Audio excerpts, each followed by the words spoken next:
I'm a student at Bridgewater State in Massachusetts. I share a dorm with my roommate Wallace. We both major in computer science, and that's all we've ever talked about on the rare occasion that we actually speak to one another. We don't have much else in the way of common ground. You see, Wallace is an odd guy. He's very socially awkward and doesn't have many friends, if any at all.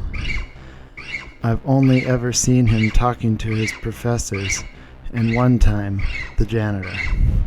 It's safe to say that Wallace is a recluse. Because of this, I don't know much about him. I would love for the guy to open up more, but I'm not actually sure how to go about doing that. Besides, I have enough on my plate as it is, between exams and the struggle of day-to-day finances.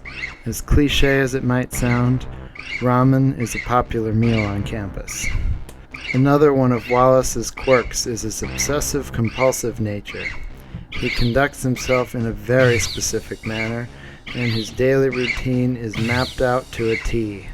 It never changes.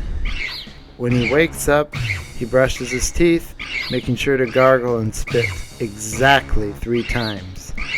Then he puts on a striped shirt followed by khaki pants. His wardrobe never changes. He always arrives to class 5 minutes early and turns in his assignments a day before they are due. This is how it has always been. How do I know all of this? Well, Wallace didn't tell me these things.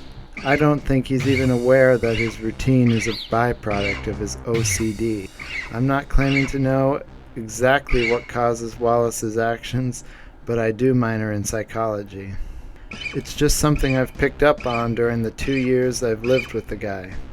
It's almost impossible not to notice. Knowing Wallace's usual behavioral patterns, I noticed that something wasn't right. He began sleeping in his clothes, not brushing his teeth, and not passing in his assignments on time. Eventually, he stopped sleeping in our dorm altogether. After over a day of not seeing him, things started looking grim. Despite not knowing Wallace all that well, I became worried. Depression and suicide rates are at an all-time high for our age group. I didn't want the poor guy to do something stupid. That worry justified me hacking into his laptop to see what he'd been up to. It was the only thing I could think to do.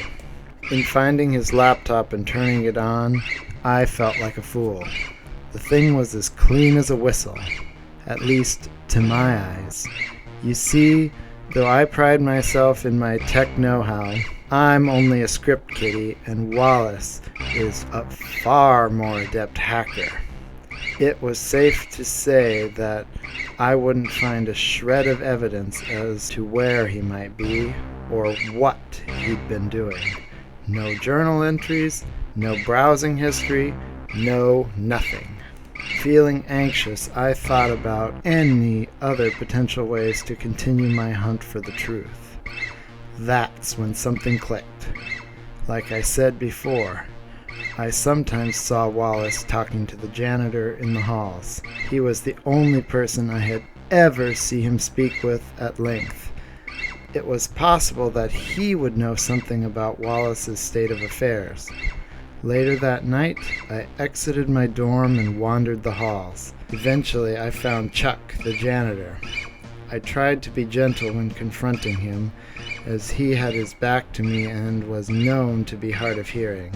Still, when I tapped him on the shoulder, he jumped. "Holy cheese balls! You nearly scared me half to death." Chuck laughed through his bushy gray mustache. "What can I do for you, son?" I told Chuck how I was concerned for Wallace, having not seen him in a while. Chuck's happy expression transformed into a look of unease and tension.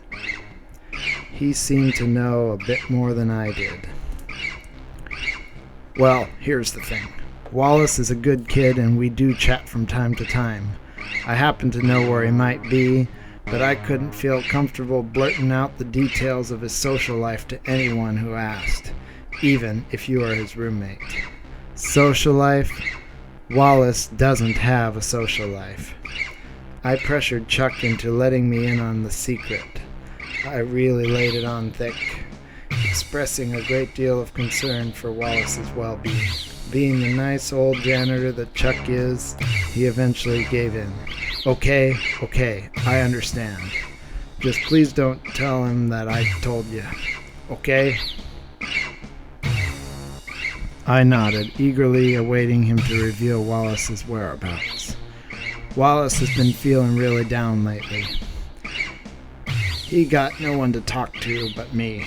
The kid wanted some friends. People that he could hang out with and talk to, you know. I listened closely for the details I so desperately sought after. So Wallace went on something he called, the deep web. On there, he found a group of people. They called themselves the Faction of the Lost Gods, or something like that. They invited him to one of their meetings. That's probably where he is right now. He seemed pretty excited when he told me about it. In fact, that's all he's been talking about for the past week.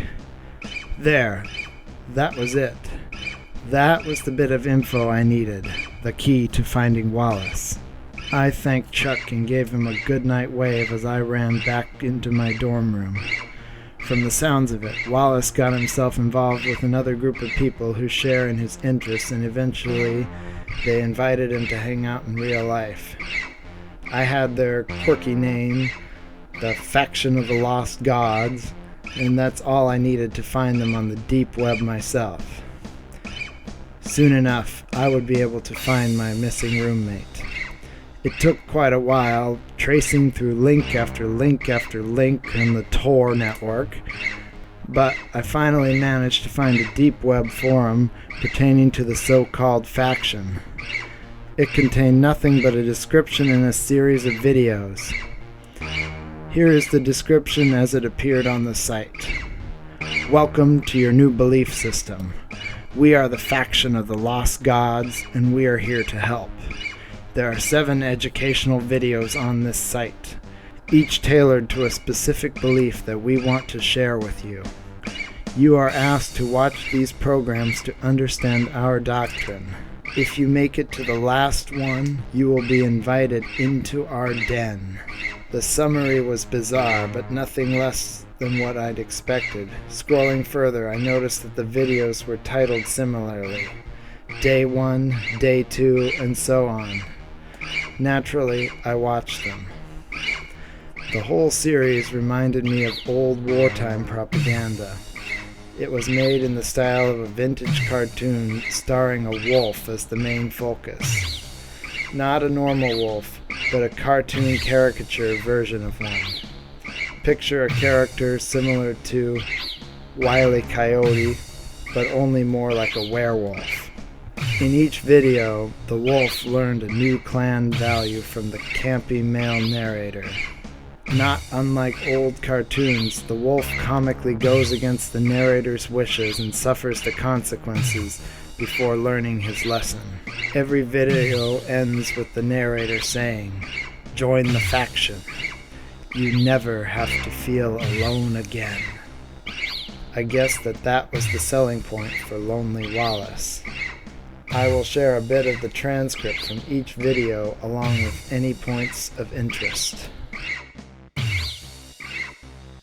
Video 1. Werewolves. Treat werewolves with dignity and respect. They're people too. Werewolves are the rightful heirs of the earth. Werewolves share the air you breathe and the earth with you, keeping you from being alone. They deserve more than you ever will. Video 2. Thicker than blood. Your blood is the most important material in your earthly vessel. The faction requires a sample upon joining our order. This is a requirement for all pledges. Obey or suffer. Remember what happened to our friend when he didn't give his blood to the cause. He didn't obey our rules, so he had to suffer the consequences. Remember, the faction's laws are important. You must obey or perish. Trust me, it's worth it. Video 4. Vow of Secrecy. The faction of the Lost Gods is often misunderstood. Because of this, it is important to never tell anyone of our existence under any circumstances. You may only speak about faction activity with other faction members. Break this rule and you will perish. Video 5. Learn and understand. If you are allowed into our inner sanctum, you will be greeted with knowledge. We abide by the word of the Red Wolf, and you will too. You will be expected to learn and understand his teachings. Otherwise, you will fail, not only in the clan, but the entire world. Video 6. Tasks and Rituals. As a new recruit, you will be asked to carry out various tasks ranging from the mundane to the fantastic. Most of these missions will involve fetching ingredients for our rituals. As boring as that may sound, it is the most important thing you can ever do as a member of our faction. Rituals are what give the werewolves power.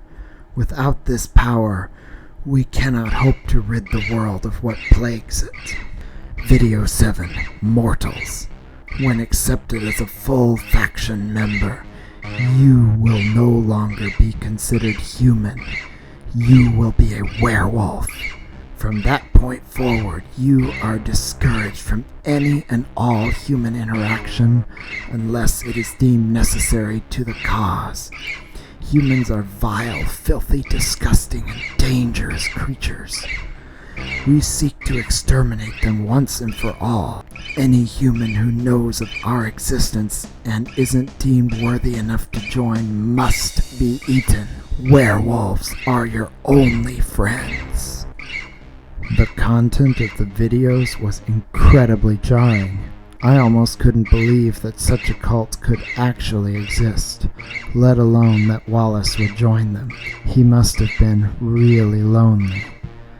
The last video exited with the same "Join the Pack" spiel, and then faded out to a screen with a series of numbers.